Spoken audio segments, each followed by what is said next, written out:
Chin Huat, May 1969, I was 17 years old, and to me that is the biggest rupture, the Achilles heel that I call it, where we show the weakest point of this nation, and we don't want to ever go back to that area unless and until something has gone tragically wrong.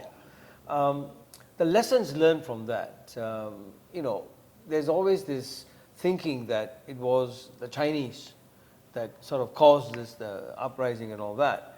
What's your take on it as a political scientist? Well, the story that we commonly heard is that the riot was caused by this unease that the Chinese had walked out of the arrangement of power sharing by voting out the alliance government. Right. Now, the reason why we had this impression is that the non-Malay based opposition party at that time, DAP, Gerakan and PPP, increased the seats of their forerunner parties from 6 to 25. So 4 times increase. While PAS only increased its seats from 9 to 12. And so PAS was opposition too. Opposition too. Yeah. So that looks like that it was actually a shift on the non-Malays, especially Chinese vote. Right. And then with the post-election victory parade and so on, that prepared the ground for the riot. Now, what people do not know is that if you look at the percentage of vote, the alliance in the peninsula lost 10% of votes in the peninsula to PAS. Right.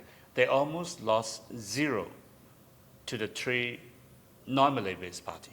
There were different sets of non-Malay based party, 1964 and 69, but you could see them as successor party.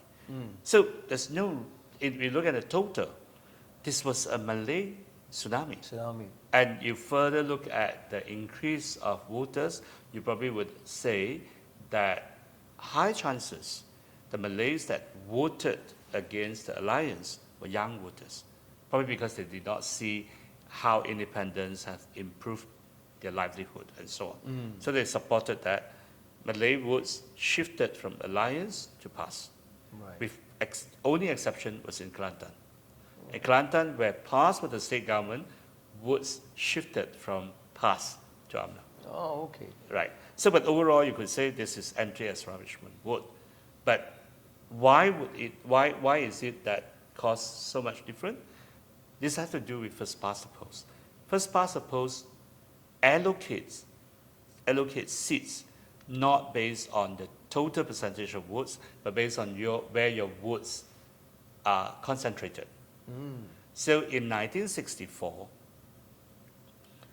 the non-Malay based party were very split because there was the Socialist Front, which was more hard left, pro-Indonesia in the confrontation. Right. Then you have other parties like PAP at that time, United Democratic Party, and also PPP that were central left, pro-Malaysia. So they fought against each other. Votes are split, right? So they did very badly. They only have 6 seats. Now, in 5 years' time, the Socialist Front disappeared from the scene, and the new parties decided to form a pact. So they learned about this value of unity. They have one-to-one pact. So they have a pact. They put up one-to-one contest against alliance. They did well. They're good students. They learned from the system. They did well, but they shocked the nation. Right. PAS, on the other hand, because that they have not been so disadvantaged by the system. So even with that increase of 10% points, they didn't increase much of their seats.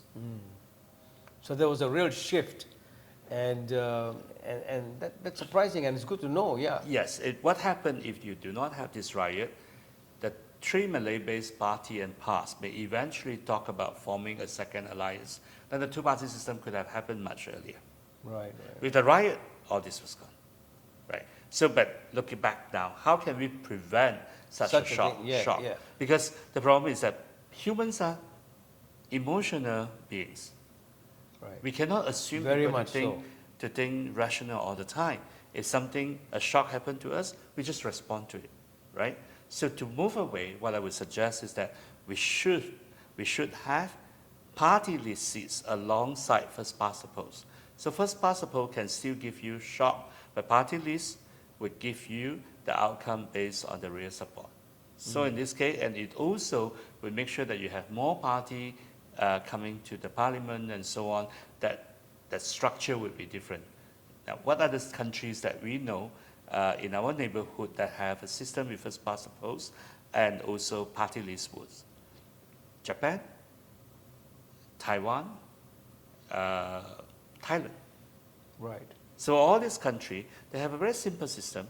You have certain number of seats, majority of them are in constituency like ours. Then the voters have a second vote to vote for parties. Right.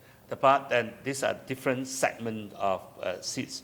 And then the parties would nominate the candidates in the whole list. So if you have 10 seats, a party can nominate up to 10 candidates. Now, if the party get 20% of seats, it will get at least 2 seats.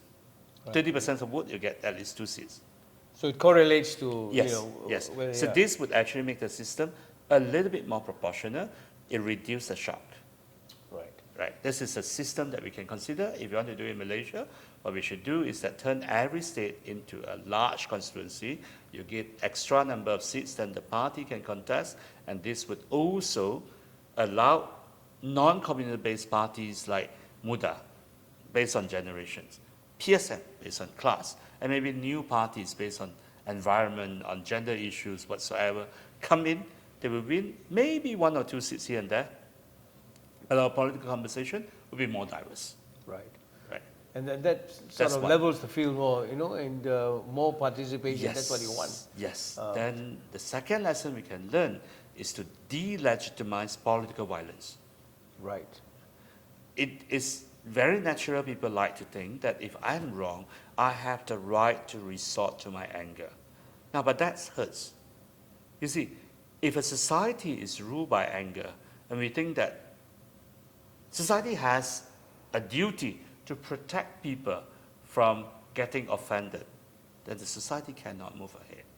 We Right. need to accept that in everywhere, in any society, people always get offended. So we need to deal with how do they get offended, right? In some cases, it's just about a matter of debate. You have a debate, and then after that, someone wins, someone loses, no one really needs to get hurt. Yeah, but in Malaysia, I think it's race, right?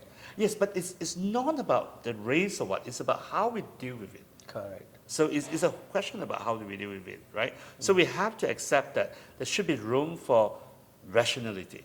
Now, Absolutely. then for things that actually causing real harm, especially if they threaten violence, there should be punishment. In between that, what if there's some of the things that bad taste, but it doesn't warrant a legal ban? Then we need to have social sanction. Right. Society need to come out and condemn it.